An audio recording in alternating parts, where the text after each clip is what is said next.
vécu. Je les regardais avec admiration. Je n'avais encore jamais rencontré d'écrivaine, moi qui ne lis jamais. Elle m'a raconté qu'en ce moment, son sujet d'écriture tournait autour d'une femme qui aurait empoisonné 21 personnes, dont ses 3 enfants, avec pour raison un rituel visant à se protéger du mauvais sort. La meurtrière a ensuite découpé les tatouages de ses victimes comme souvenirs. Pour parler de sujets plus joyeux, et pour éviter de faire des cauchemars cette nuit, je lui ai ensuite montré les photos, sur mon téléphone, de quelques-unes de mes toiles. Je peins à l'acrylique lorsque l'inspiration me le permet. Je lui ai montré un portrait digne d'un conte, que j'ai réalisé à la demande d'une grande amie.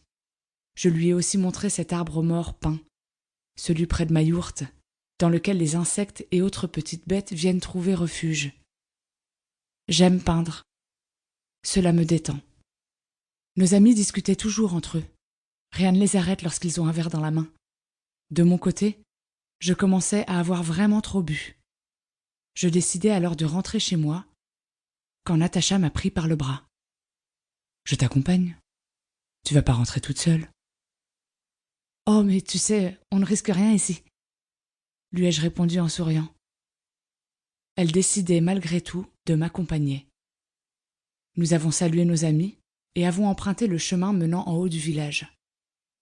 Je marchais moyennement droit et j'avais du mal à parler. Elle m'intimidait.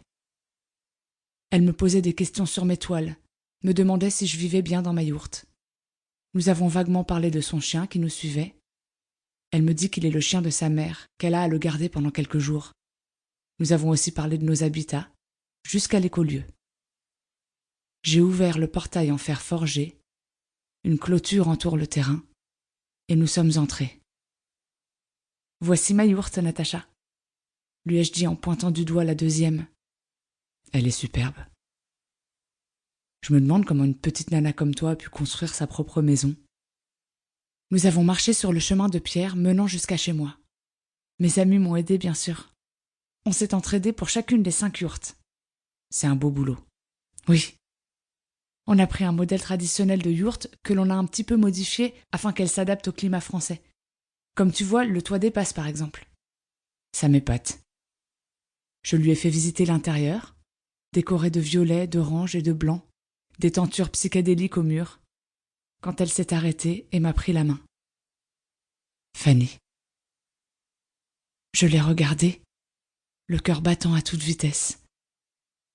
J'ai envie de t'embrasser, me murmure-t-elle en dégageant une mèche brune de mon front. Nous nous sommes regardés, et sans attendre, je l'ai embrassée doucement. Mes yeux se sont fermés.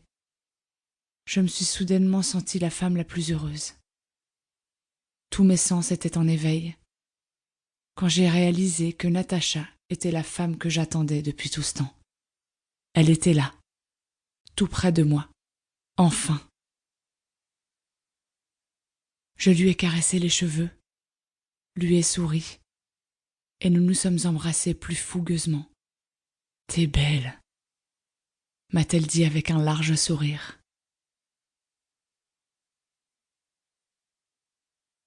Chapitre 2.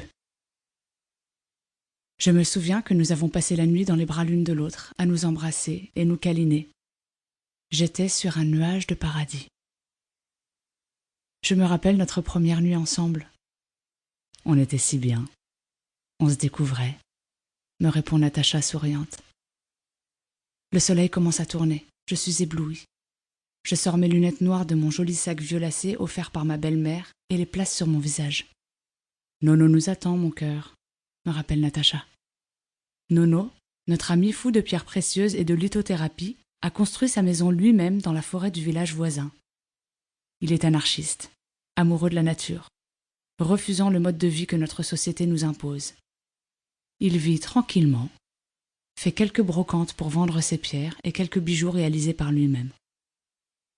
Nous finissons nos cafés, puis allons chercher la voiture garée sur le parking vide du bar. Quelques minutes de route de montagne suffisent pour arriver chez notre ami.